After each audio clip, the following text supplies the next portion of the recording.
남산 허리를 지나는 순환도로 아래 후암동이 끝나는 데서부터 잠수기로 연결되는 3호 터널길이 에워싸고 있는 평범한 주택가.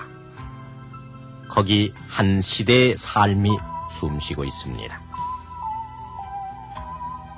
지금은 블록 담장이 줄지어 서 있고 잘 포장된 골목길 사이. 그 어느 곳에서도 세월이 격동하던 흔적은 없지만, 그러나 기쁨과 슬픔이 한데 엉킨 한많은 이름이 숨어 있습니다. 슬라브 주택과 아파트 속의 사람들, 배고픔과 추위와 시리로부터 해방된 용산구 용산동 이가의 보통 사람들이 버린 이름. 겨우 40년 전부터 붙여졌다 잊혀진 그 이름은 해방촌이었습니다.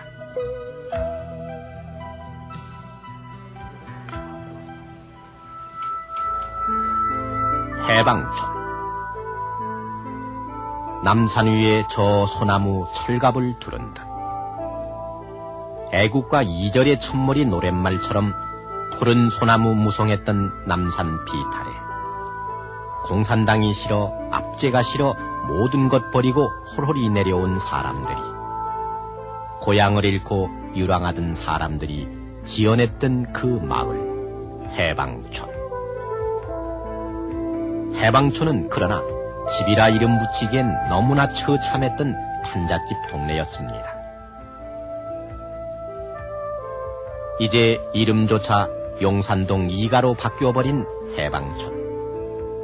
그러나 기억의 바다를 조금만 자맥질해 내려가면 루빙, 아스팔트 입혀 모래알이 반짝이던 종이지붕. 그 루빙 지붕조차 구하기 어려웠던 시절을 가까이서 만납니다.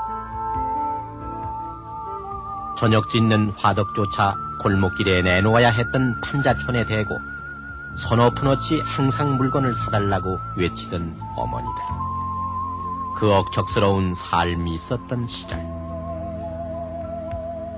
엎인 채 잠들어버린 아이. 오늘 중년을 바라보는 저 아이의 때묻은 성장을 지켜보았던 판자촌.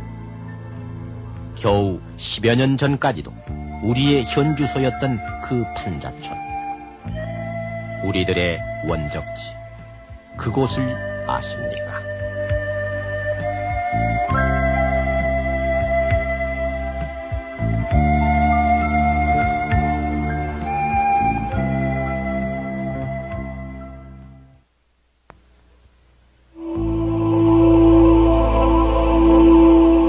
그해 1950년의 겨울은 유난히도 일찍 찾아왔고 또 추웠습니다. 오르내리던 전선이 또다시 나무로 밀리기 시작했고, 착하기만 하던 이 땅의 사람들은 전쟁보다 한 걸음이라도 앞서 나무로 향하기 위해 모든 것을 버리고 떠났습니다. 일사후퇴. 덮개 없는 기차 위에서의 고생은 그나마 운 좋은 사람들 차지였고, 얼어붙은 한강을 떠난 피난민들은 끝없는 행렬을 이루며 기아와 동상 속에서 걷고 또 걸어야 했습니다. 눈보라 휘날리던 바람찬 흥남부두에도 LST 군함을 기다리던 처절한 대열이 끊이지 않았습니다. 그래서 닿은 한반도의 끝, 부산. 35년 전 1951년의 부산에서 아버지와 어머니, 아바이와 오마니들은 이고 지고 온 몇 보통이 세간들로 생존을 시작해야 했습니다. 도착하기만 하면은 모든 해결되리라 믿었던 부산이지만 거기엔 집이 없었습니다. 저녁이면 밥 짓는 보랏빛 연기가 솟던 야트막한 초가 삼간도, 오막살이 집 한 채도 이미 두고 온 고향 속에만 있을 뿐이었습니다.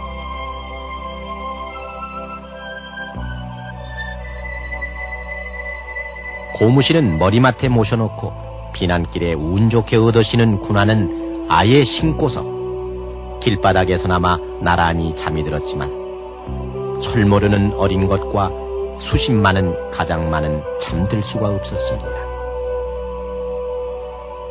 내일은 어디서든 가만히 몇 장을 구해 움막을 지으리라.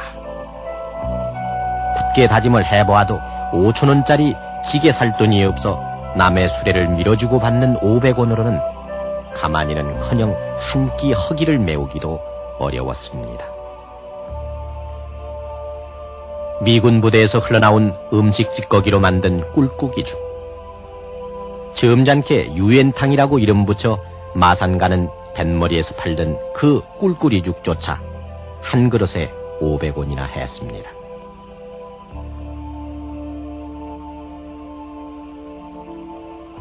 그래도 집은 있어야 했습니다. 매서운 바닷바람을 맞으면서도 부산의 날씨는 북녘보다 따뜻하다고 고마워하면서 용두산으로, 영주동으로, 영도 청학동으로, 범내골로 그 황량한 산비탈 어느 곳이든 평생 목수일을 못해본 사람들이 마구잡이로 집을 지었습니다. 가마니를 깔고 나무 쪼가기를 얻어다가서 기둥같이 세우고 이달에는 게 어디 있습니까? 반자촌 그러지만 반자가 어디 있습니까? 부두 근처에 가면 박스 유엔 박스라고 그런가 그런 거 다 물에 젖어서 이렇게 된 걸 끌어다가 그거로서 이제 뭣도 없어서 새끼를 주워다가서 클 둘레둘레 이렇게 하고 위에는 비난민 수용소의 창고에 들어가니까 천막이 반 찢어진 천막이 하나 있어요. 그래 그 천막을 끌어다가서 그 위에다가서 서서 이제 비를 끈 이런 지금 기억이 다 납니다. 부산처럼 계단이 많은 도시가 있을까? 40계단 혹은 몇 계단을 올라 까마득한 산등성이에까지 따개비처럼 붙은 판잣집들. 임시수도 부산은 서울 해방촌 판자촌을 그대로 옮겨 그렇게 삐걱거리며 맞대 있었습니다. 국제시장 골목을 헤매던 사람들의 집도, 서울에서 꽤나 알려졌던 사람들의 집도 판자촌이었고, 국가원수 이승만 대통령이 전쟁의 아픔을 위무하러 간 것도 움막이나 판잣집이었습니다. 이 나라 여성교육을 떠맡았다고 자임해온 이화여대 건물도 판잣집이었고, 부둣가 파도 적은 곳에다 말뚝을 박고 어디서들 긁어모은 판자로 이은 수상 가옥에서 자라던 소년이 가던 학교는 숫제 노천이었습니다. 그러나 굳세였던 금순이, 우리네 어머니들 삶은 기어들어갔다 기어나오던 토굴 같은 집 속에서도 또순이의 삶 그대로 이어졌습니다. 사람 다닐만한 자리 어디서든 좌판을 만들어 식구들에게는 먹여보지도 못한 흰쌀 한두 마를 펴놓았고 한두 필 옷감도 부지런히 펴보였습니다. 상상조차 할 수 없었던 상수도였기에 양철 물지개를 지고 두 동이씩 척척 물을 나르던 이웃집 총각을 보면 큰아들을 둔 이웃집이 그렇게 부럽기만 했습니다. 예, 물이 너무 없어가지고 어디 가니까 조그만 샘이 있는데 서로 그 물을 끼려다 놓으니까 그 물이 흙탕물 같아요. 근데 그걸 하룻밤 재우면 부이뜨근하게 좀 밑에는 흙이 깔아앉고 위에는 물인데 그래도 물이라고 그걸 거기다 쌀을 씻어가지고 먹곤 했는데 지금 생각하면 지금은 뭐 생수다 뭐 영양이 들어있다 물에도 여러 가지 말을 하는데 그때는 그 흙탕물을 먹고 살았는데 그때는 어째 그렇게 병도 안 걸렸는지 모르겠어요. 판잣집에도 저녁에 고저녁함이 어김없이 찾아와 가족들이 하나둘 모일 무렵이면은 등잔 아래에서 바느질을 했습니다. 한두 식구 발끝은 나오기 마련이었던 온 식구가 덮는 하나뿐인 이불을 꿰매야 했고 끔찍스러웠던 그 피난길에서조차 끝내 놓치지 않고 이고 왔던 미싱, 재산 목록 1호였던 그 재봉틀로는 미군 담요로 아이들 외투를 만들어냈습니다.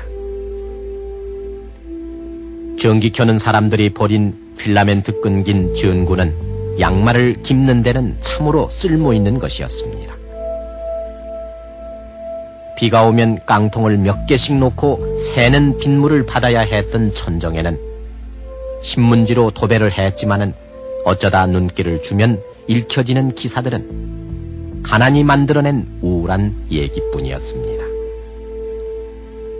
올해는 몇 사람이 이 겨울을 거리에서 헤매다 죽으려나.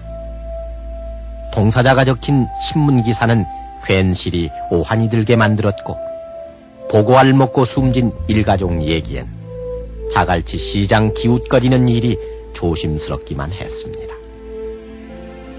불은 왜 또 그렇게 많이 났던지, 부산을 불산이라고 바꿔야 한다는 말 그대로 판자촌이 있는 곳 어디서든 한 해도 빠짐없이 큰 불이 나서 헐벗은 사람들을 발가벗겨 거리로 내몰곤 했습니다.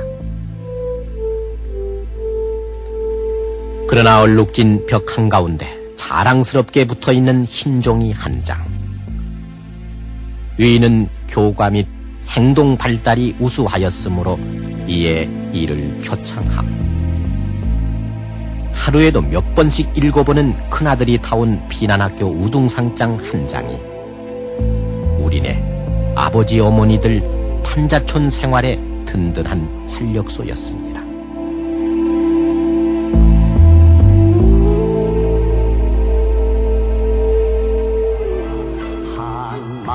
비난살이 서른도 많어 그래도 잊지 못할 판자집이여 경상도 사투리에. 휴전이 되고 환도 행렬을 따라 서울 가는 12열차의 피난 생활의 가난을 다시 싣고 찾아온 서울은 폐허였습니다. 여기가 내 집 터이거니 어림해보는 순간 희망마저 꺾어버린 전쟁의 실체를 오히려 가장 뼈저리게 느낄 수밖에 없었습니다. 지금 현재는 이렇게 건물이 더 좋은 건물들이 있었지만은 그 당시에 34년 전에는 전부 야산이 됐고 야산 밑에 학과방을 치고 살아왔습니다. 그 당시에는 먹을 것도 없고 집이라는 건 토막굴 학과방집 짓고 지붕 말개는 전부 미군부에서 나오는 거 박스로 우슬밀하고 살아왔습니다. 물은 없어서 남산에 가서 길에다 먹고 전기수도는 그때 보기가 어려웠습니다. 그러다가 이제 생활이 조금씩 나아가면서 이제 담장도 튀기 시작했고 집도 개량했습니다.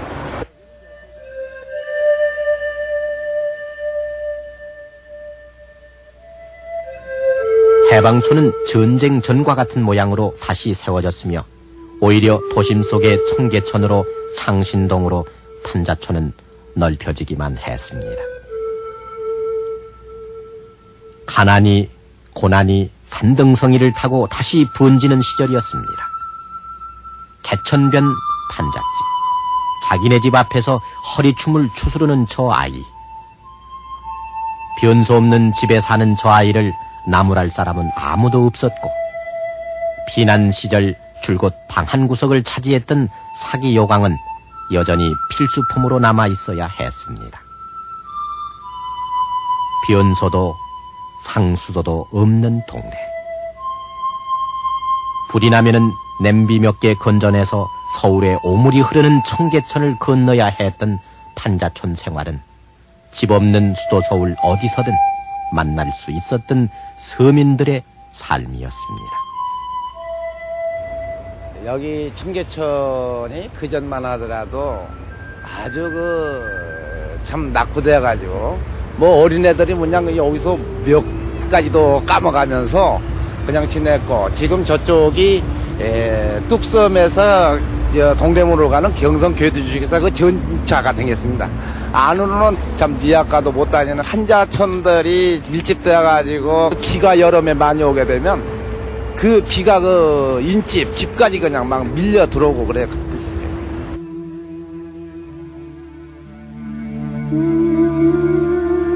30년이 채 안 된 지난 58년부터 청계천은 복개되기 시작했지만 주변은 여전히 판자촌이었고 겨우 1년에 10,000채씩 짓는 집으로는 서울 주택가의 모습을 바꿔놓을 수 없었습니다. 55년부터 60년까지 6년 동안 부흥주택이니 국민주택이니 재건주택이니 해서 정부가 지은 집을 모두 합쳐야 13,700채.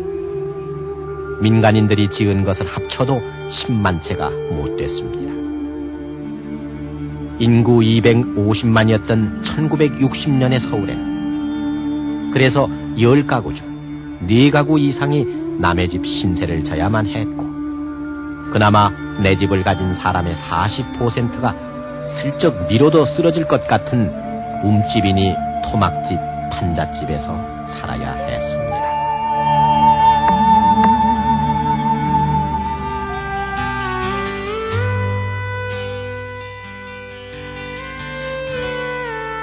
해마다 30만 채씩의 새집이 생기고 전 국민의 80%가 스스로 중산층이라고 여기고 있는 오늘. 그래서 오늘의 젊은이들은 집 짓는 일이 곧 판자를 얽어매는 것이었다는 사실을 이해할 수 없습니다.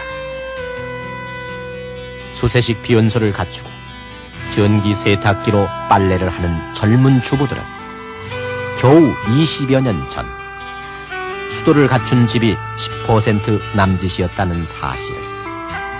수세식 비온소가 있는 집은 서울에서도 0.6% 뿐이었다는 사실을 믿으려 하지 않을 것입니다. 자기네 집 욕조에서 샤워하는 아이들은 그들의 아버지 어머니들이 1년 가야 명절에나 겨우 몇 번 목욕탕을 찾았다는 얘기를 얼굴 찌푸리면서 들을 것입니다.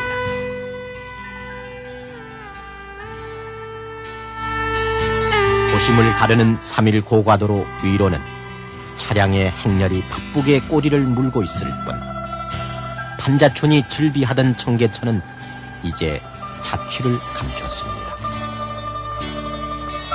허기진 배를 안고 망연히 쪼그리고 앉았던 부산의 40계단도 난간을 부여안고 참으로 많이 울었던 영도다리도 이젠 비어냈습니다.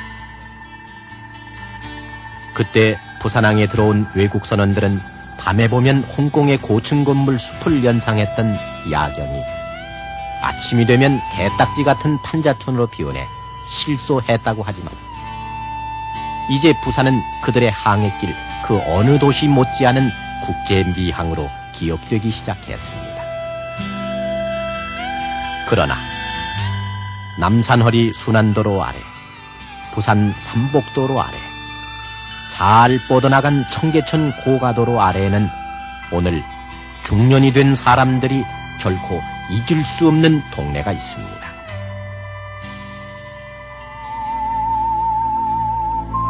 루빙과 판자와 요강이 있던 정부치기 어려웠던 고향집. 그러나 잊지 못할 판잣집.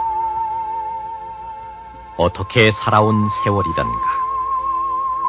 생각하면서도 풍요 속에 투정하는 아이들 앞에 두서 있게 얘기하지 못하는 삶이 있었습니다. 판자촌 한가운데로 난 철길에 앉아 배고픔도 기차 소리, 아이 우는 소리도 아랑곳 없이 오로지 책 읽기가 갈증나던 그 때를 불과 30년 이쪽 저쪽의 얘기를 어떻게 들려줘야 하는 겁니까? 그때를 아십니까?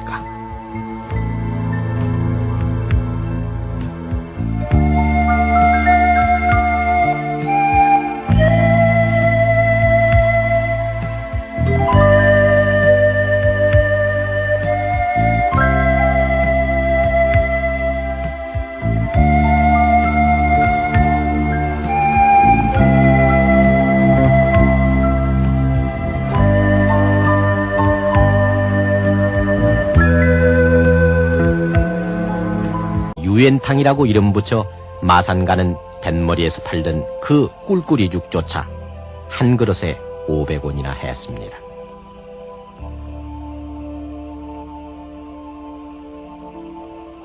그래도 집은 있어야 했습니다. 매서운 바닷바람을 맞으면서도 부산의 날씨는 북녘보다 따뜻하다고 고마워하면서 용두산으로, 영주동으로, 영도 청학동으로, 범내골로 그 황량한 산비탈 어느 곳이든 평생 목수일을 못해본 사람들이 마구잡이로 집을 지었습니다. 가마니를 깔고 이제 뭐가 나무 쪼가기를 얻어다가서 이 기둥같이 세우고 그 뭐 이달에는 게 어디 있습니까? 반자촌 그러지만 반자가 어디 있습니까?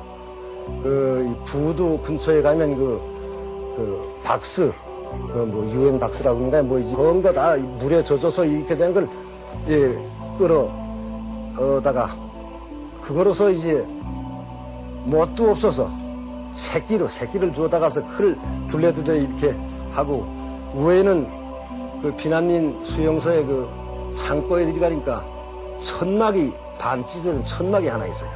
그래 그 천막 부산에서 아버지와 어머니, 아바이와 오마니들은 이고 지고 온 몇 보통이 세간들로 생존을 시작해야 했습니다. 도착하기만 하면은 모든 해결되리라 믿었던 부산이지만 거기엔 집이 없었습니다.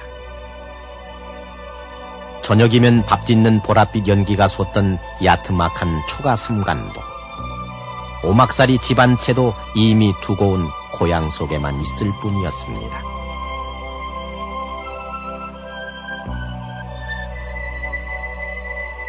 고무신은 머리맡에 모셔놓고 비난길에 운 좋게 얻으시는 군화는 아예 신고서 길바닥에서나마 나란히 잠이 들었지만 철 모르는 어린 것과 수십 많은 가장 많은 잠들 수가 없었습니다. 내일은 어디서든 가만히 몇 장을 구해 움막을 지으리라. 굳게 다짐을 해보아도 5,000원짜리 지게 살 돈이 없어 남의 수레를 밀어주고 받는 500원으로는 가만히는커녕 한 끼 허기를 메우기도 어려웠습니다. 미군 부대에서 흘러나온 음식 찌꺼기로 만든 꿀국이 중 점잖게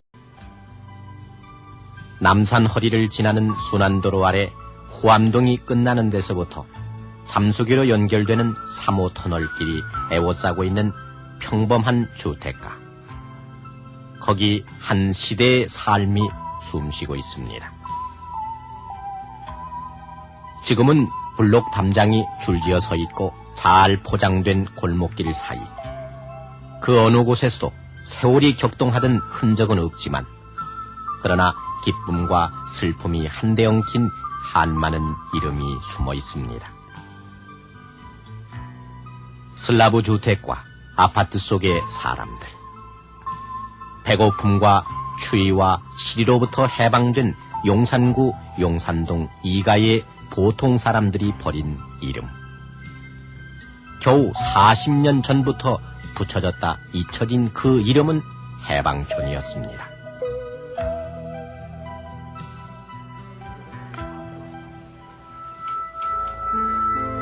해방촌.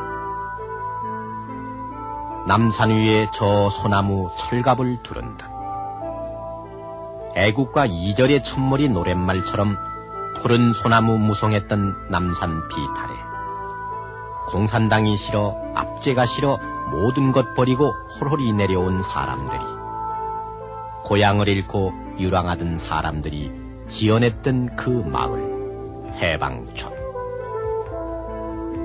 해방촌은 그러나 집이라 이름 붙이기엔 너무나 처참했던 판잣집 동네였습니다.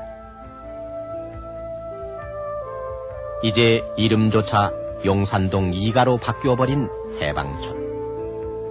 그러나 기억의 바다를 조금만 자맥질해 내려가면 루빙, 아스팔트 입혀 모래알이 반짝이던 종이지붕. 그 루빙 지붕조차 구하기 어려웠던 시절을 가까이서 만납니다.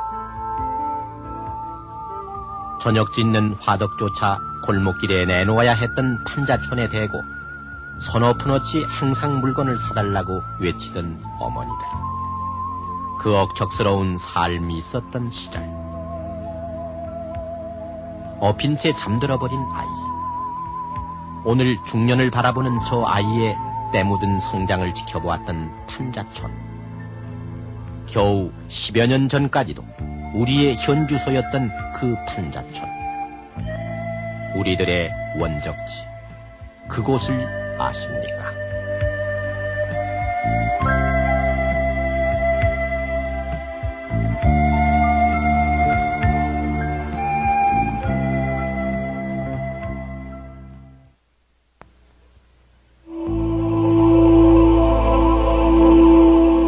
그해 1950년의 겨울은 유난히도 일찍 찾아왔고 또 추웠습니다. 오르내리던 전선이 또다시 나무로 밀리기 시작했고 착하기만 하던 이 땅의 사람들은 전쟁보다 한 걸음이라도 앞서 나무로 향하기 위해 모든 것을 버리고 떠났습니다. 일사후퇴. 덮개 없는 기차 위에서의 고생은 그나마 운 좋은 사람들 차지였고 얼어붙은 한강을 떠난 피난민들은 끝없는 행렬을 이루며 기아와 동상 속에서 걷고 또 걸어야 했습니다. 눈보라 휘날리던 바람찬 흥남부두에도 LST 군함을 기다리던 처절한 대열이 끊이지 않았습니다. 그래서 닿은 한반도의 끝, 부산. 35년 전 1951년에